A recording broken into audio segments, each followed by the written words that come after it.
Mullet.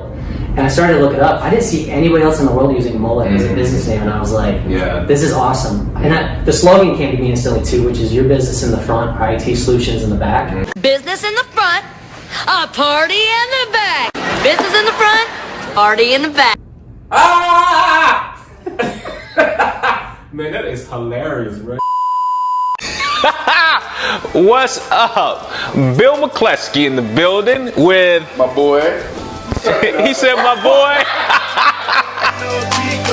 Just be smooth. Can't stop to lie. Won't stop to lie. Can't stop to lie. Won't stop to lie. Can't stop to lie. Won't stop to lie. Ain't no Chico. Just be smooth. What's up, y'all? Bill McCleskey with TechDontSleep podcast. It's another one, y'all. We got a great episode coming up. And you know how we do it. We like to bring on a special guest in the arena, in the industry of technology. And today we have none other than Justin Ploof, the owner and founder of Mullet. Mullet. Mullet. M-U-L-L-I-T. Right. I love it. I love it. So we're going to talk to Justin about his company. He's got a real cool story, his journey to this point, and his work in the technology field. And you know, our goal, Justin, as always, is to relay some practical, takeaways that entrepreneurs or business people can take away and apply either to their business or their life, whether they take something from your journey or from your expertise, as a tech professional. So we want to do that and wrap it up and put a bow on it, man, and make the people feel good. Let's do it. But before we do that, we want to get to know you a little bit, and the way we do that is by playing a game. And this game is called I Got 5 on It. Okay. Ah! You never heard of that song, have you? No, what is that? I Got 5 on this old song, man. All right, man. So what we do, the way this game works is I ask you a question, all right, and you just answer the question. You got 5 seconds. Okay. To answer each question. Okay. Right. Real simple questions. And just say the first thing that comes to your mind. Okay. So what is your most used emoji? Probably the thumbs up. Thumbs up, all right. What was your favorite class in college and why? Theater. Because I went to community college for a couple of years. Yeah.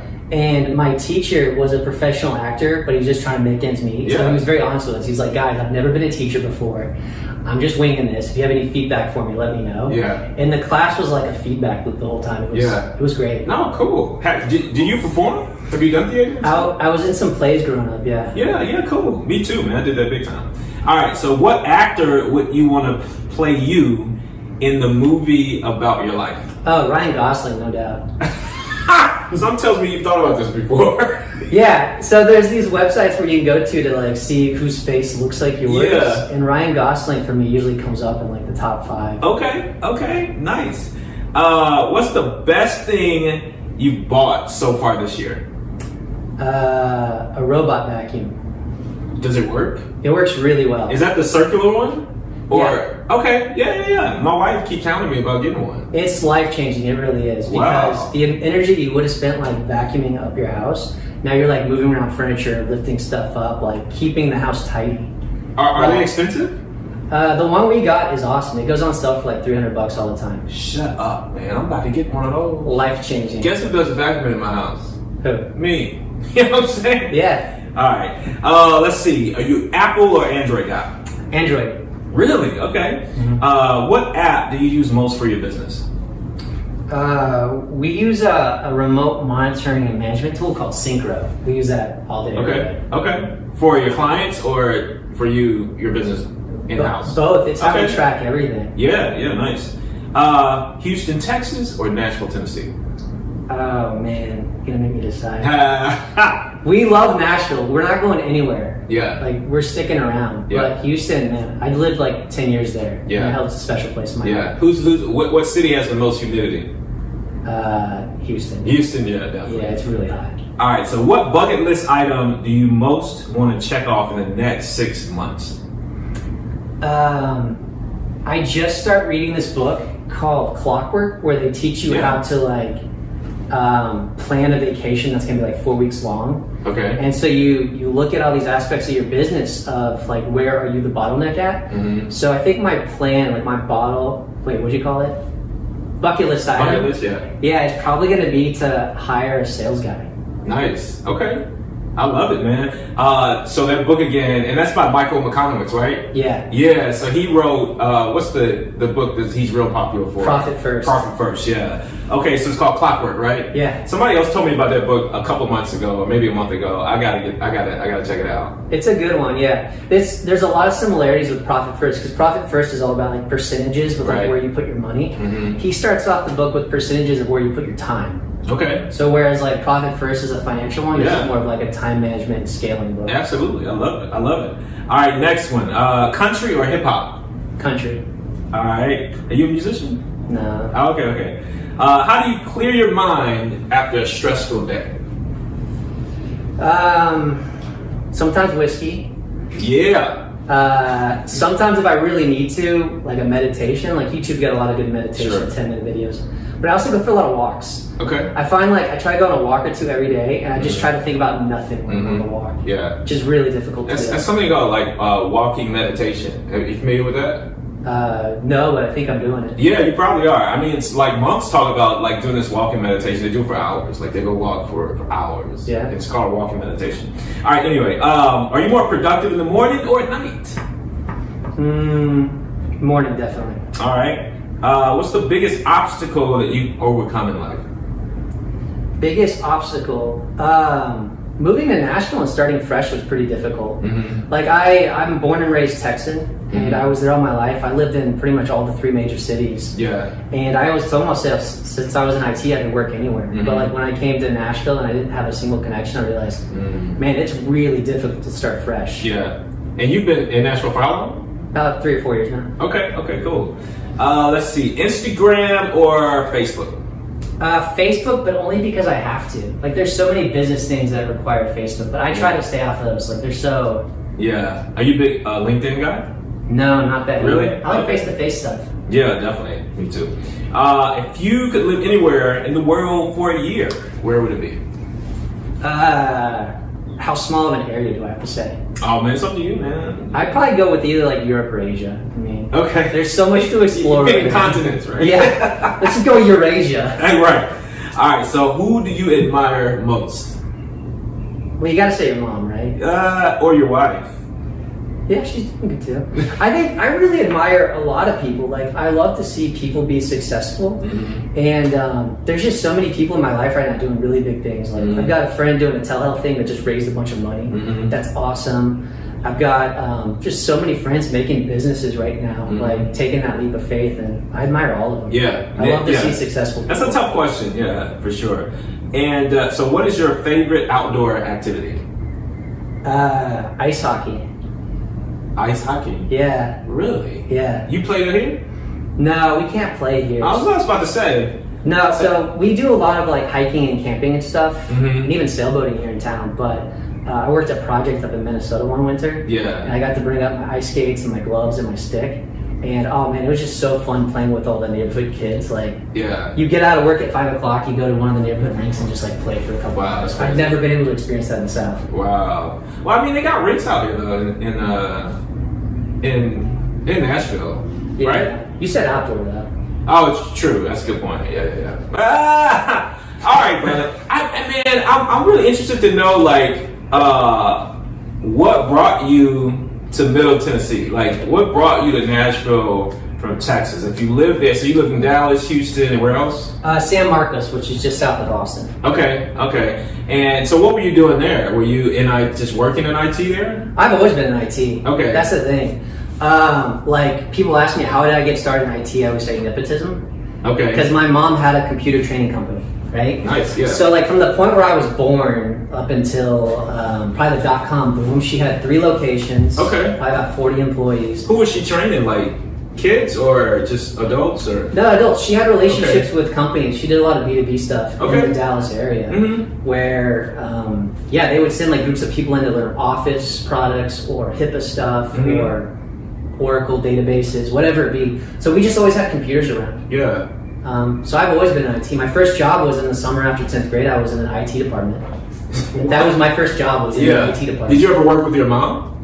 I did some classroom trainings for her, but not really. She's worked with me a little bit on my company now. Like she helped me out initially, like getting my book started and stuff like that. Yeah. Does she still have her company? She's an independent contractor now. Okay. The .com boom just destroyed her. Oh, nice. Yeah, not nice. I know. I'm just like, wow. Yeah, she had to close down all of her offices. She had to let everybody go. It's like I think it was such a stressful time for her. So she had 3 locations. Dang, that's crazy. Yeah. So what city was she in? She was in Dallas. In Dallas, okay. Yeah. But I went to school in San Marcos. I got a bachelor's in computer information systems. Oh, and in my bio, when you were asking me for my bio, I also included I was the president of the Association of IT Professionals. Yeah. Like I was. While you were in college? Yeah. Yeah. I was like the throned king of the nerds. So was it a college organization or like a city? Okay, gotcha. It still exists here in Nashville. Like there's all these like units all over the world actually, but I was the president for a little while. So what was the deal? Like what did you do? We had a monthly meeting for students to where we tried to bring in a speaker in the industry where we would teach them about something that they were doing, like real world stuff, like what does a database engineer really do? And then we would talk about internal stuff with the school program, but we also did regional and national conferences too. Okay. We had competitions where we like competed on stuff like designing a database or creating a UML diagram. Kind of like a hackathon type of thing, or something like that. Yeah. So you were doing that. You graduated and you just started working in IT there, right? Yeah. So we had. When did you graduate? 2007. Oh, okay. You're a little bit older than I thought you were. Yeah. So what made you make the move up here then? Or how did you get to Nashville? Let me ask you that. Okay, so I was working in Houston as an IT consultant, right? Doing software development stuff as well as like infrastructure stuff. And I was comfortable. I was so comfortable, I didn't like it. I was like, I could see myself doing this for like another 30, 40 years and retiring. Like there would never be nothing more. Yeah. So my now wife, Leigh Anna, and I had a bunch of conversations around this, and we're like, let's just like quit our jobs and sell everything. Right? Like let's get weird with it. And just what does she do? What's her profession? Your wife? She's a registered dietitian. She works for the VA in Houston, and now she works for a health wellness company down in Brentwood. Wow. So you guys are just like, we're too comfortable. Yeah. Let's quit our jobs, sell everything, and do what? Be minimalist? Let's just travel. Let's go backpack and see what happens. Like, let's see what life brings to us if we like leap out there and you know. Wow, that's deep, bro. Yeah. So you got to be like a free spirit to do that. Yeah. My wife would never do that. No? She'd be like, I ain't selling nothing. Take all that to Goodwill, but we need to buy some more stuff. That's what my wife would say. Yeah, we were definitely minimalist for a while. Like, we basically had a 5x10 storage unit with some like very basic things in it in Texas, and then just the clothes on our back, which we traveled all through Central America. You really don't need that many clothes in Central America. It was basically like 2 swimsuits, a couple tank tops, and like a snorkel. So how much planning went into this initiative? Like, did you guys say, okay, here's how much money we got, here's how much money we're gonna need, here, we're gonna do this for a year? Like, how did you guys kind of map this out? Not as much planning as you would think. Really? Both of us had international travel experience before, so we both kind of know that. Like, the hardest part is just buying the ticket and getting down there. And once you're down there, you just talk to people and you figure out what to do. No, we set a budget for ourselves. We said $10,000. Okay. We said when we spend $10,000, we'll come home and we'll figure out where we go from there. Gotcha. And the thing is, we traveled for like a year and a half and we never spent $10,000. Wow. In South America? Central America. Central America. Yeah. So you went to what country again? We flew to Mexico City one way, and then we just zigzagged down, along that like J-hook of Mexico. We went over to Cuba for a couple weeks, and then came down to Belize, Guatemala, Honduras, Nicaragua, and then ultimately Costa Rica, where we had an apartment for a while. Did you guys speak Spanish? We did. I'm really rusty. Okay. Did you speak Spanish when you went there? Or, yeah. So you guys, wow, that's pretty exciting, man. Yeah, one of the things we did in Guatemala was we took a immersive Spanish class for 6 weeks. It like included the house you were staying at, where they would cook you all the meals and only speak Spanish to you. We also got the 5 hours of private lessons per day. Ooh, that's intense. Yeah, it was amazing. It was such a great experience. Very insightful too, because you get to interact with locals way more than you would on a regular travel experience. And something like that only cost, I think it was like $175 a week. So it was cheaper to have a full Spanish experience down in Guatemala with all the food included and 5 hours of private lessons. It's cheaper to do that than it was to have us an apartment in Houston or Nashville. Wow. So what did you guys do, like outside of that, what did you do every day? Did you say, hey, we're gonna go out and do these excursions, or, you know, get a job? Or, I mean, what did you guys, how did you guys kind of plan that? So there's, are you familiar with the Gringo Trail? I'm not. Okay, so it's this trail of cities that kind of like winds all the way from like the Texas-Mexico border all the way down to like the southern tip of South America. Okay. And it's like a very well-traveled path, right? Okay. Mostly for Europeans and Aussies, but there are a number of Americans that go on it too. And so once you're down there, it's kind of just a matter of like, all right, I'm in this city, I know I'm going to this city next. What are the main things to do here? Got you. And when you're on the trail too, it's linear. Like there's people going the opposite direction. Okay. So you get to meet these other people that were just in, like, let's say Oaxaca, Mexico. You're like, oh, cool. What was great in Oaxaca? What would you recommend skipping? And like they have all the information. Nice. We did an experiment. We were on an island in Nicaragua for a little bit, and we're like, all right, sometimes we'll spend like several hours like reading through Lonely Pant books, Wiki Voyage, all these different websites to give travel advice. Like sometimes we'll spend like 2 or 3 hours planning out the next city. What would happen if we just like went and sat down and talked to people and like asked what to do next? We had like the next 2 cities mapped out in like 15 minutes. Wow. Like the power of communication, like even though there's so much information out there, the power of like just conversations with people were so much better. Yeah. No, that's awesome, man. So what would you say is the biggest like takeaway from that whole experience? What was it called? It was called the paradox of hedonism, I think. So are you familiar with this? No. We're gonna get real philosophical here. So what this means is that when you go searching for happiness, you rarely find it, right? So what we were doing when we were going down there, even though we were just kind of seeing what would happen, like we were almost expecting to like be happy people and find happy situations, and like life would just be happy all the time. And what we found through the whole experience is that you really need more purpose, right? Like it was great for like a month or two, but we got really jaded after definitely at the 3-month mark. We were both sitting there in Nicaragua and I think Leon specifically in a hostel, and we're like, all right, there's this cool like sand volcano, everybody goes snowboarding down. I just don't care. Yeah. And there's all these beautiful beaches out that direction. I don't care anymore. Like we've seen so much nice stuff. Like I feel like a jerk saying it, but like after a while it gets so old. We were on a beach in Mexico. This is a little bit before all that, but I hadn't done anything productive in like weeks, maybe even months at that point. I realized I was a full-on consumer. Like I was listening to stuff, I was watching stuff, I was eating stuff. I wasn't contributing at all to anybody or anything. And there was a moment we were on the beach and some fishermen were trying to push their boat up on the beach, and they were short a man. So they asked me if I could come over and push it up. And all I did was just help them like get it up a couple, feet on the beach. And I walked over to Leigh Anna afterwards. I was like, I did something today. Yeah. Like I feel good. Like I feel purpose. And that was like the first hint at like how shallow that trip really became after a while. And so we tried to mix it up. We tried to do volunteer work for a while. We took classes and random things like learning Spanish, scuba diving classes. We did more volunteer work. We lived on a sailboat for a little while. But what it all ultimately came back to is like, I just want to help people. Like I needed to help people, and so I try to go about that a couple different ways. If I'm jumping ahead too far, let me know. No, you good, man. But we ended up getting an apartment in Costa Rica for about 6 months because I had a couple people around me that were in the medical industry down there, and they were like, yeah, there's this huge opportunity for bringing down medical patients from the United States down to Costa Rica because our healthcare is literally 1/10 of the cost, and we're actually ranked better by the World Health Organization than the United States healthcare system. So I was like, this is awesome. I can bridge this gap. Like I can bring down people from the United States to save a ton of money on medical care. And I started this business called Voyamed. Me and my wife just really dug into it for about 6 months. So what was that business about? Were you actually bringing folks from the U.S. down to Costa Rica? Trying to, yeah. Yeah. Okay. Yeah. And these were people that could not afford certain medical attention in the U.S. Yeah, there were 2 or 3 different types of like primary clients. There was people where like their insurance wouldn't cover something. Sometimes like it was like cosmetic or dental or whatever. Maybe they didn't have dental insurance. We're spinning into the next category. They didn't have the right insurance, or the insurance didn't cover something.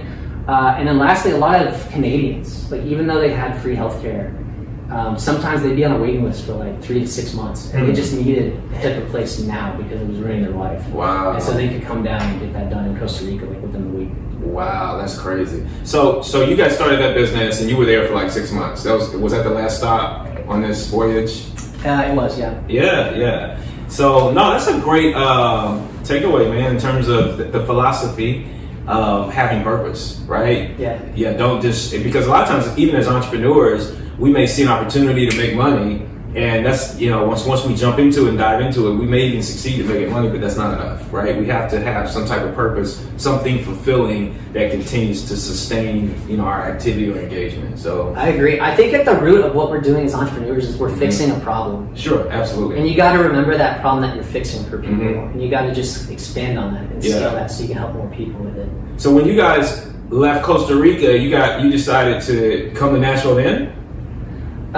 No, we did a road trip across the United States at that point too. Okay. And how long did that take? That was about 3 or 4 months. Okay. I had a family member that was about to pass away, and so we did a road trip up to New York to see him. Okay. And we stopped by. We saw a lot of cities along the way, and we got to spend some good time with him. Were you just doing like East Coast up to New York, or like you did the whole country? We did. We went like east from Dallas, so we went through like Birmingham and then Savannah, and then we went up the East Coast, and then we came back down. We kind of cut more through like Kentucky and Nashville. Okay. And made our way back through Texas that way. Yeah, and you came through Nashville like, yo, we gotta come back here. Yeah, I did. So we came through Nashville like right after the lunar eclipse, right? It was probably like a week after the lunar eclipse, so like the energy of the city was still here.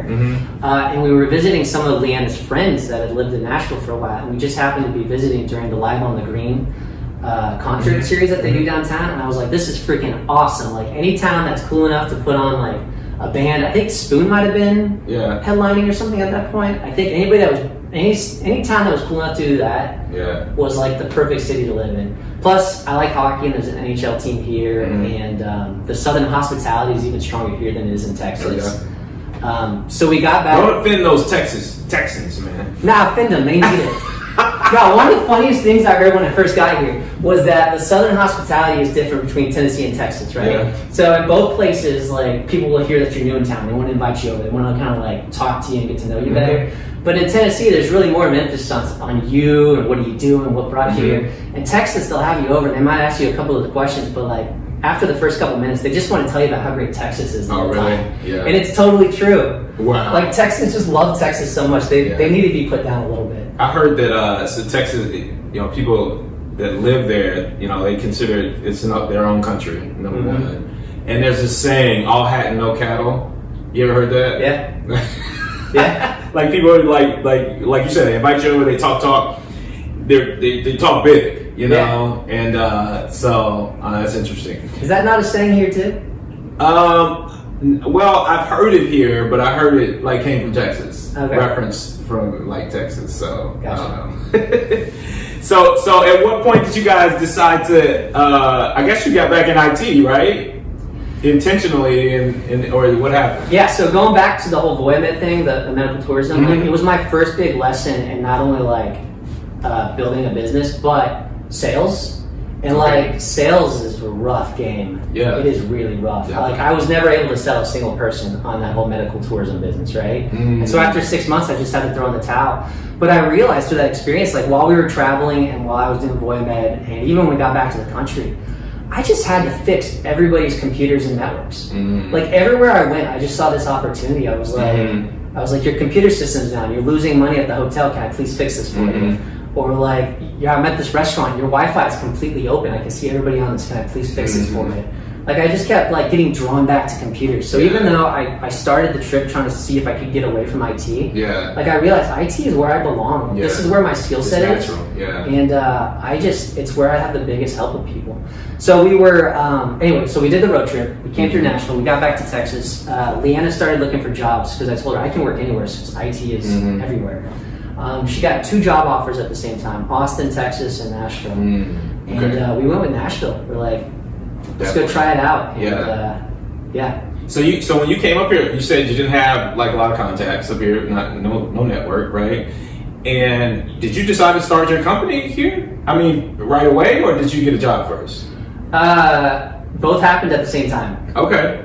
So when I got here, I was already helping out a family friend with their small business IT, and I was kind of getting my feet wet with it, like a little bit about what it meant to like, support 10 business users at once versus what I was doing before, which was enterprise stuff. Okay. And where was I going with this? Oh, anyway, so I was doing that, but it wasn't really enough to pay the bills. And so when I got to Nashville, I started taking the knowledge I had with VoidMed about how to create a business and brand yourself and stuff like that. I made Mullet. Yeah. And so I'd go to certain networking events selling myself as a business, business to business services. But then also I was hedging my bets and I was going to networking events too and selling myself as a IT employee. Okay. And so I was doing both at the same time. I went to a lot of networking events. I shook a lot of hands. Yeah. And it was probably about 5 months after living in Nashville, I got on the same day I got my first job offer. As I got my first project. Wow. So it's your first client. Yeah. For Mullet. Now, how did you come up with the name? First of all, Mullet. How could you not? I don't know. I'm trying to figure it out. No, I get a lot of compliments on it. Okay, so no, it's pretty unique for sure. So I, in building the business, right? You always got to think ahead, right? And I didn't want to grow a business with my name on it. I didn't want the whole thing to just be tied to me. There's so many IT companies out there where it's like Smith IT. Yeah. You know, and John Smith is the owner of it, and he's always going to be like the face of the organization. Yeah. How do you pivot from that? And so I wanted to create a name, and also me and my wife, we both just love horrible puns. And so I remember I had this huge OneNote file of like, I just kept coming up with every word I could think of, and eventually I came to puns, and a lot of them were like very obvious one, like bite. You know, a lot of people use bite in computer words, but I came to mullet, and I started to look it up. I didn't see anybody else in the world using mullet as a business name, and I was like, this is awesome. And the slogan came to me instantly too, which is your business in the front, our IT solutions in the back. Business in the front, a party in the back. Business in the front, party in the back. I love it. And I ran it by about 20 peers, and 19 people said it was the best thing they've ever heard, and one person said it was the worst thing they've ever heard. And so I was like, I like my odds, and I also liked how polarizing that was. Yeah. And I love it. I'm so happy I picked the. Do you have? I can't. What's your logo look like? Is it a mullet? It's a mullet. It's like a. Some people think it's. You gotta put that up on the screen right here, Steer. Some people think it's an elephant. Some people think it's a JM. But I worked with a local guy here at the EC on making the logo, and he put together a couple of examples for me. And the original version he had for me didn't have the little tail coming off the end. And like right there in the cafe, I was like, can we just put like a little, that's the one. I was like, can we just put like a little mullet on the beginning of that M? And he's like, yeah, I think we can. I was like, I love it. That's the logo right there. I've got it. No, that's awesome, man. So you started the company. You've been in business for how long? 3 or 4 years now. So let's back up. You got your first project and a job offer on the same day, right? Yeah. So you just decided, hey, I'm gonna run with this business and decline? No, it wasn't that easy. Okay. So the job offer was good. I mean, the salary was, it was nothing to write home about, but it was nice to finally have an income after like 2 years of travel. Yeah. But the project was tiny. It was literally $100 project. Okay. And there was a lot, like literally $100. And there was a lot of deliberation on it. But my good friend Fred here in town, he did a great job of breaking this down for me. He's like, with taking this job, he's like, you're going to go up really quickly, but it's going to flatline. It's going to be a very slow progression for the rest of your life. But he's like, with mullet, he's like, it's going to be slow, but man, the sky is the limit. Like once it starts growing, like you're going to be so much more. So did you decline the job? I did. So you declined the job over a $100 project? I did. Oh my goodness. That's not crazy, is it? So why not take the job and do this $100 project on the side? Oh, I asked him that. Okay, so I'm just trying. I kind of tried to hedge my bets there a little bit. Yeah. So I asked him, I was like, can I do this part-time? Can I come in like 3 days a week? The job, yeah. Because I realized with mullet, it's a B2B thing. So most companies are in the office 8 to 5. So I couldn't do this on nights and weekends. Gotcha. So I asked him, I was like, can this be part-time? And they got back to me and said no. So I was like, I'm sorry, I have to go take this $100 now. But were you, and I'm just trying to get a full understanding, because you got a wife, right? And you got bills to pay. You know, I know she's got this job up here, but like, where's your mindset? And are you thinking, hey, I got to go out and get some customers if I'm going to build this business, or you know, what's the conversation look like with your wife, you know, and you know, what's the feedback you get? That's a good point. What was her feedback back then? I really don't remember. I'm pretty sure. I mean, she trusts me on what I do. Yeah. She's super supportive and stuff. She's super supportive, and I think she could see even when you're not making money, you are hustling so hard in your business, right? Like, especially in the beginning and stuff. There's so many nights of like it's so hard to justify staying up to like 2 a.m. You know, like, but you have to. You're putting the name out there, and you're trying to connect all the dots so that when that opportunity does come, you look as professional as possible. Yeah, absolutely. So she was supportive. What was the other part of your question? No, just what was going through your head, right? You know, because that's not necessarily a logical decision to make.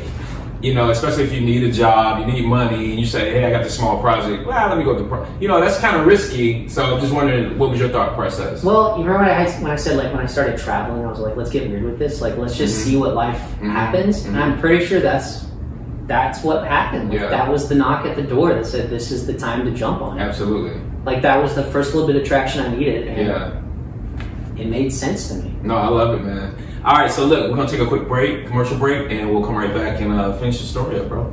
Thanks. Appreciate you. What's up, good people? It's your boy Bill McCleskey in the house. Hey, listen, wanted to take this quick break, y'all, okay? Let me get my words together to give a shout out and a big thank you to one of our sponsors, ICS, out of Birmingham, Alabama. Now, ICS is a company that helps businesses, small businesses, with cybersecurity. And we all know that ransomware is rapid throughout this world, really.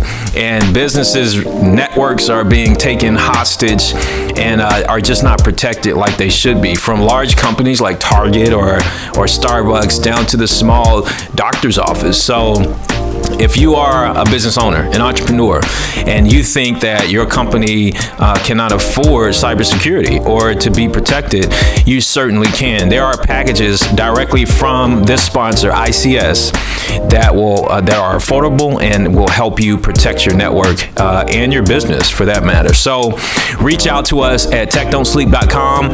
There's a section on that website where you can engage our sponsors. Okay, you can get information, you can get a quote, you can get options to provide a solution for you as it relates to cybersecurity. The cool thing about ICS too is they're located in Birmingham, Alabama, but they service the whole country.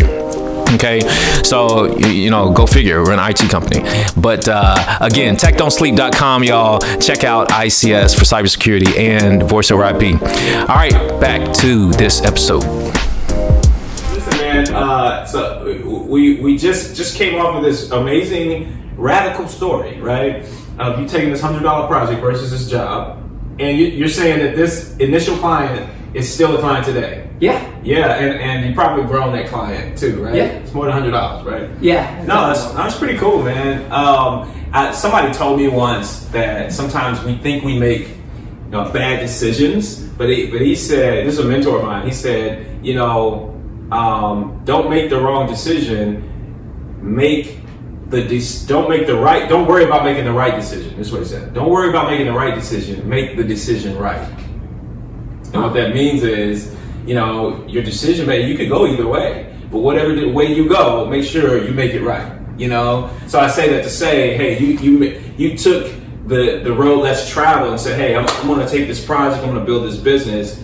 And was it the right decision? Well, you made it right because you put the work in, you had the passion behind it, the energy behind it, and you made it the right decision. Whereas somebody else, they may have made that decision, but their faith was not there, their work ethic was not there, their networking skills was not there, and they didn't make it right, if that makes sense. So, but I love that, man. That's cool. So that was your first client, and so where'd you go from there, man? How'd you get more clients? How'd you grow this thing? Just more shaking hands. Yeah. So you said you were a big networker. Were you still doing a lot of networking early on? Yeah. There's so many.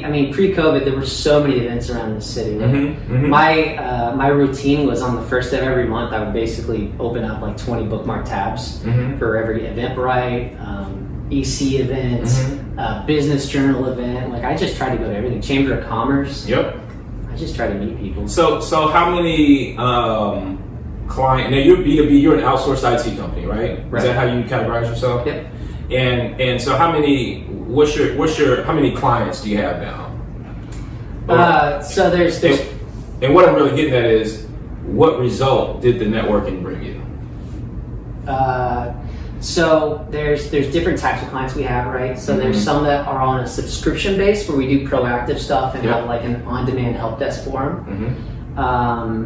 And that we're probably looking at about 10 clients. And then with break fix, meaning that there's no retainer, we don't watch over anything, we don't even hold on to passwords for them or anything. Basically, they just call us up when anything breaks. It's hard to track because they just come and go a lot, but we're probably working with about 20 to 30 on a monthly basis. Yeah, no, that's cool, and that's interesting because for outsourced IT companies, a lot of them, there's different models, right? So you kind of adopted two models: the break fix model, where hey, if something breaks, they call you, you fix it, right? And that probably costs more with the one-offs, right?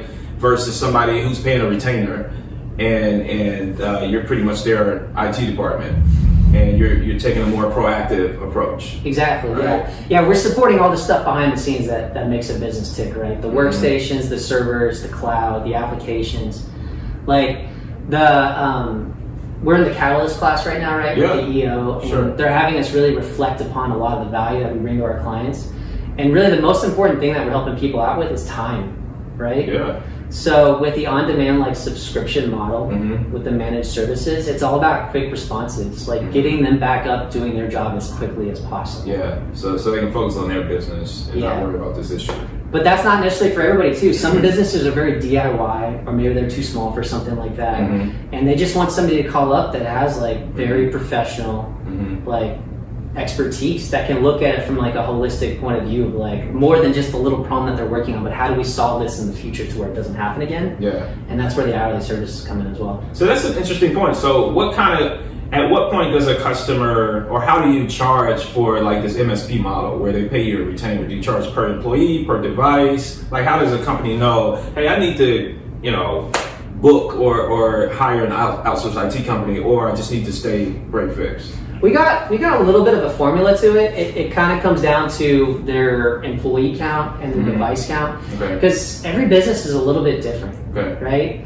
Some companies have a lot of employees but only a couple computers. Some companies have a lot of computers, only a couple employees.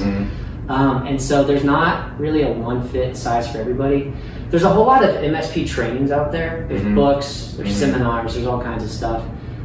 They bounce around in opinions. I think there's an industry consensus that they want to charge something like $125 to $150 per end user and just call it a day. But I really think that there's more to it than that. Okay, gotcha. So each individual situation is going to have its own particular approach, kind of. Yeah, we for this we work with some smaller clients. Like our minimum for a subscription client is $750 a month. Okay. But from there, it's all about what the formula works out. Yeah, no, that's good, man. So how are you mentioned Catalyst and Entrepreneur Organization Accelerator.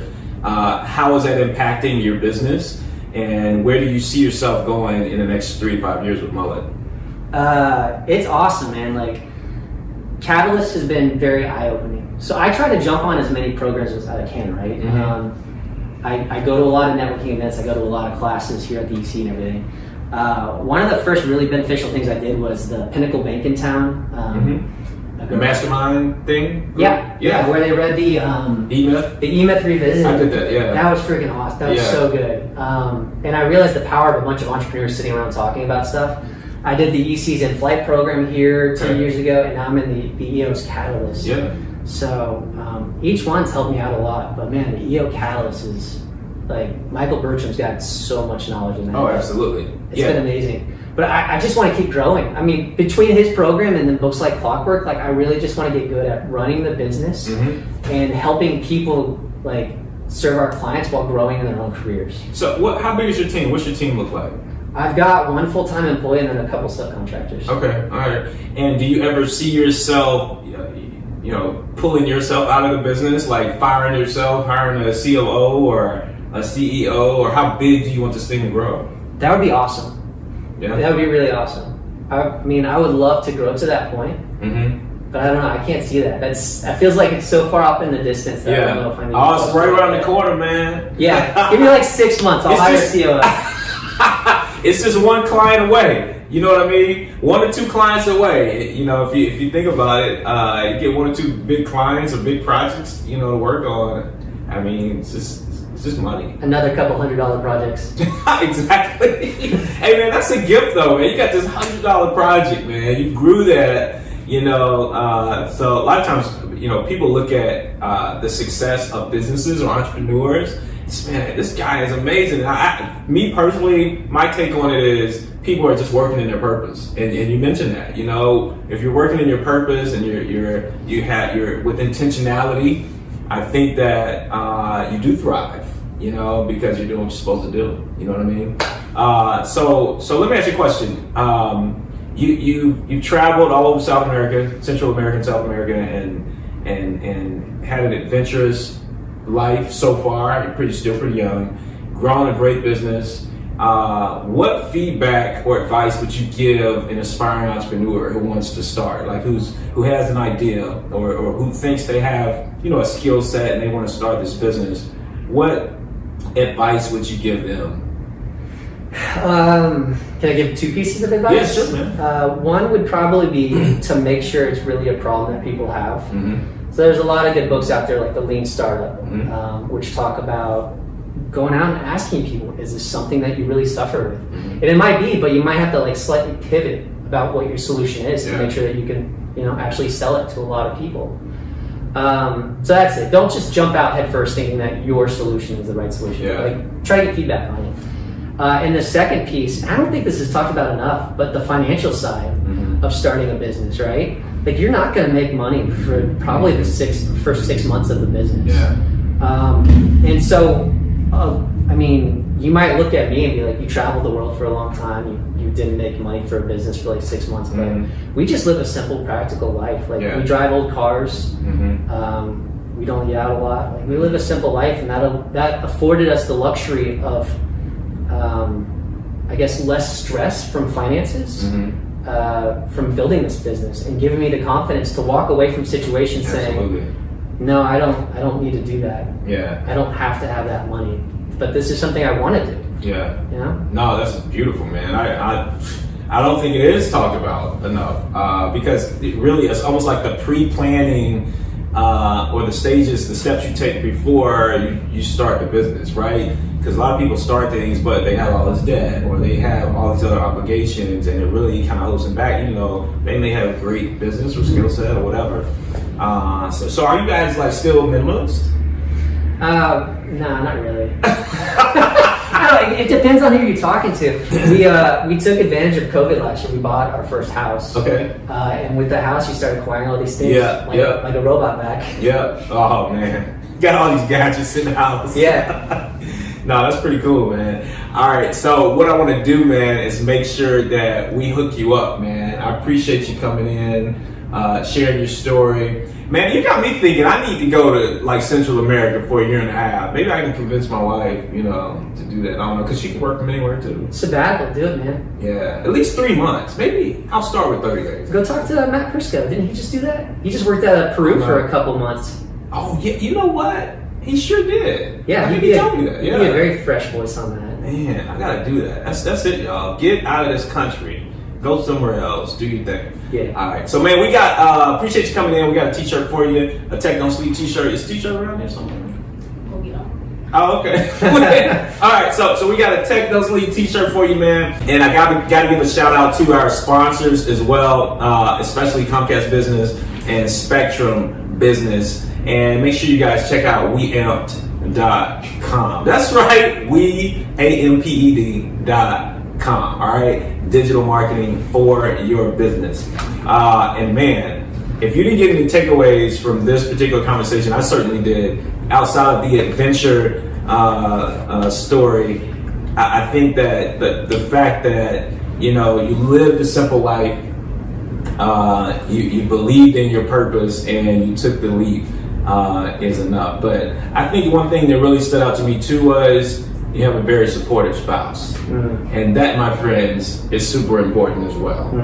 Okay, because a lot of times your family, folks who love you will discourage you, but to have somebody in your spouse who is there to support you, to trust you, like you said, I mean, is really the foundation of, you know, giving you the strength to get out there and go for it. You're right. Get after it every day. So, man, appreciate you telling us that story. Make sure, where can we check you out? Where can we find you? Mull-IT.com. Or Okay. my phone number is 615-219-9494. I answer the phone too. Wow, he gave us his phone number. That's a great number, man. You like that? Is it 294-9494? 219-9494. Oh, my fault. 219-9494. Y'all gonna call the wrong number.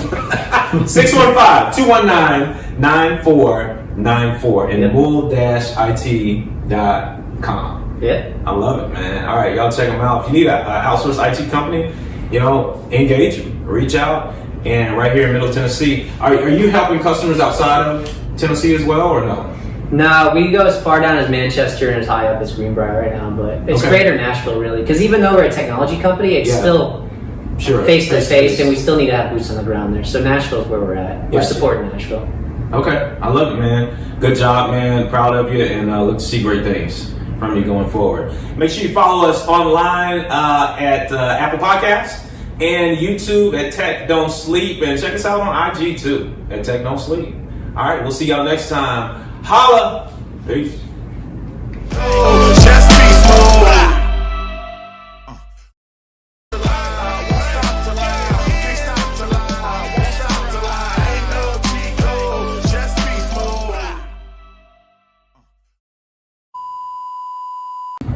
I'll put on my calendar and follow up. It's like, dude, I missed that email, brother. Dang. I don't know if I have your phone number. I'm gonna text you. I'm pretty sure I got yours. You ready with the audio? You ready, Bill? You got everything? You know, Bill is always ready. Stop. You capping right there, bro. I think that's cap. Okay, 219. Yeah. You sure? Oh, you got my number. We texted each other. 20 minutes later. Yeah, good. How long ago? 3 years ago? No, man. Oh, yeah, 2 years ago. Yeah. July 2019. We might have got lunch yet. That is hilarious. Later. A little while. So you got the same number. Let's shoot. Yeah. Okay. Still me. Different.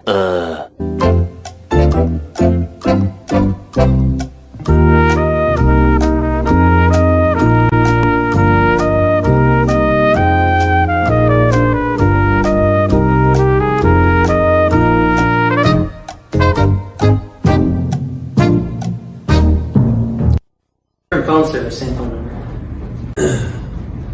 All right. We good. Can I send an email real fast? Yeah, man. Go ahead. Did you see how bright it is compared to like the iPhone where it's already saturated? Yeah. Yeah. This is actually a good idea. I've actually been using my iPad the whole time. I know, right? I can actually fold my computer over, so. But we good. Yep. All right. 1, 2. What's your name, man? 3. Ploof. Justin Ploof. That is a great name, man. Let me know when y'all ready. Josh, some days you just over it. You ready? Oh, okay. We ready.